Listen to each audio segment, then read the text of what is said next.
আসসালামু আলাইকুম। দর্শক, একটা সময় ছিল, আমি বিগত প্রায় ১.৫ যুগ সময়ের কথা বলছি।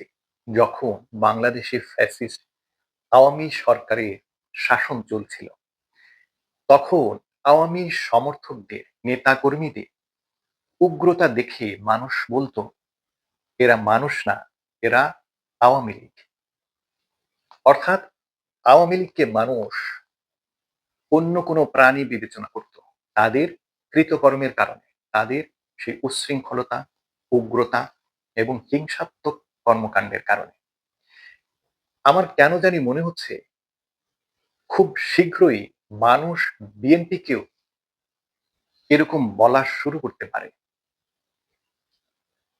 এই যে স্ক্রিনে দেখছেন কিছু মন্তব্য, এগুলো একটু পড়ে দেখেন।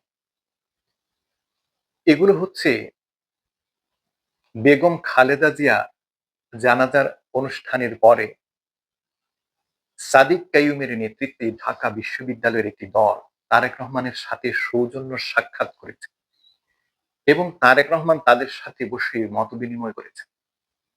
অত্যন্ত আনন্দের বিষয় এটি।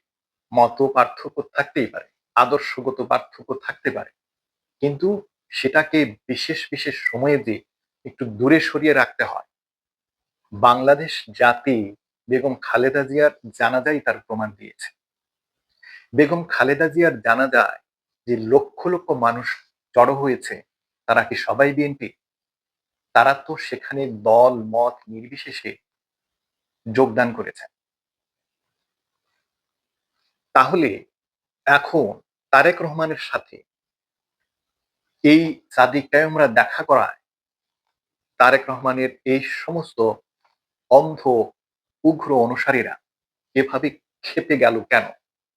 কই জানাজার অনুষ্ঠানে তো এরকম বলে নাই যে অমুক দলের লোক জানাজায় অংশগ্রহণ করতে পারবে না। আমরা তো দেখেছি বেগম খালেদা জিয়ার কফিন বহন করছেন ডক্টর মিজানুর রহমান আজহারী, মামুনুল হক, শায়েখ আহমদুল্লাহ। তো এই ডক্টর মিজানুর রহমান আজহারী নিয়েও তো বিএনপির অনেক চুলকানি ছিল, এখনো আছে। তাহলে এইসব উগ্র সমর্থকেরা বা কর্মীরা তখন তো কোনো টু শব্দ করে নাই।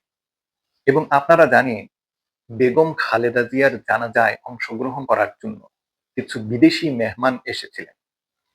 তার মধ্যে ভারতের জয়শঙ্কর সাহেব ছিলেন, সম্ভবত ভারতের পররাষ্ট্রমন্ত্রী।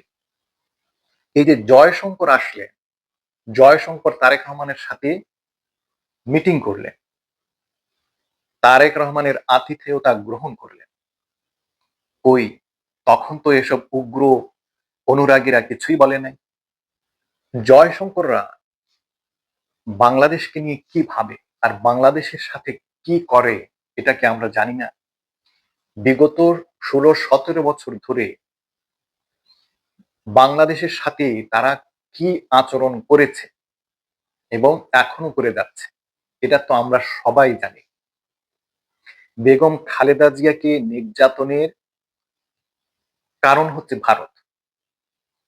ওনাকে নির্যাতন করতে এভাবে মৃত্যুর দরজায় ঠেলে দেওয়ার জন্য দায়ী হচ্ছে ভারত। তারেক রহমানের মেরুদণ্ডে ইনজুরি করার জন্য দায়ী হচ্ছে ভারত। বেগম জিয়ার পুরো পরিবারকে বিপর্যস্ত করার জন্য দায়ী হচ্ছে ভারত। জাতীয়ভাবে উগ্র এই ভারতীয়রা তাদের দেশে যদি বাংলাদেশি কোনো মানুষ পায় তাহলে পিটিয়ে মারে। যদিও আওয়ামী লীগের ক্ষেত্রে ব্যতিক্রম। আওয়ামী লীগের লোকজন তাদের এসব অত্যাচারের শিকার হয় না, কারণ তারা ভারতের বন্ধু। বাকি যারা আমরা সাধারণ জাতি রয়েছি তারা প্রত্যেকেই ভারতের শত্রু। তারা যদি চিনতে পারে তাদের দেশে বাংলাদেশি কেউ ভিজিট করছে তাহলে তাকে পিটিয়ে মারে।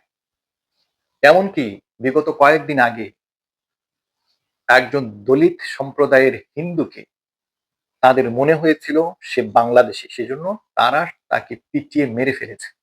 এরকম ঘটনা তো তারপরেও ঘটেছে। কোন এক মুসলমানকে তারা বাংলাদেশি বলে পিটিয়ে হত্যা করেছে। এই ভারতীয় যখন বাংলাদেশে এসে তারেক রহমানের সাথে মিটিং করে যায়, তারেক রহমানের আতিথেয়তা নিয়ে যায়, তখন এই সমস্ত উগ্র দলান্ধ নেতাকর্মীরা চুপ থাকে, কোনো কথা বলে না। অথচ আমরা বর্তমানে সংগ্রামে লিপ্ত আছি। আমাদের এক ধরনের সংগ্রাম চলছে। আমাদের সম্পর্ক যদি কোনো ভিন দেশের সাথে বৈরী হয়ে থাকে, তাহলে সেটা ভারতের সাথে। অথচ সেই ভারতীয় পররাষ্ট্রমন্ত্রী এসে তারেক রহমানের সাথে মিটিং করে যায়। তখন এই সমস্ত উগ্র দলান্ধ নেতাকর্মীরা কোনো টু শব্দ করে না। কারণ তারা এখন ভারতের আনুকূল্যে স্বপ্ন দেখছে। এবং এভাবে যারা বাংলাদেশি দেখলেই পিটিয়ে হত্যা করে, কয়েক মিনিটে বারবার বাংলাদেশ দখল করে, বাংলাদেশ নিয়ে ঘৃণ্য কথাবার্তা বলে, পিলখানায় ঢুকে বাংলাদেশি সেনাদেরকে হত্যা করে, তাদের অন্যায়ের বিরুদ্ধে কোনো বাংলাদেশে আওয়াজ তুললে তাকে হত্যা করে। এমনকি তারা এমন হুমকিও দেয় যে ইসরায়েল যেভাবে ফিলিস্তিনের গাজাকে ধ্বংসস্তূপে পরিণত করেছে, সেই একই পরিণতি বাংলাদেশেরও হবে ভারতের দ্বারা।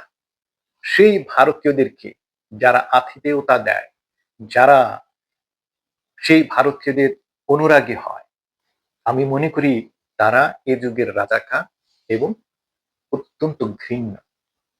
এখানে আমি তারেক রহমানকে জয়শঙ্করের সাথে মিটিং করার জন্য মোটেও দুষছি না। এটা শিষ্টাচার। তারেক রহমান তার দায়িত্বটা যথাযথ পালন করেছেন।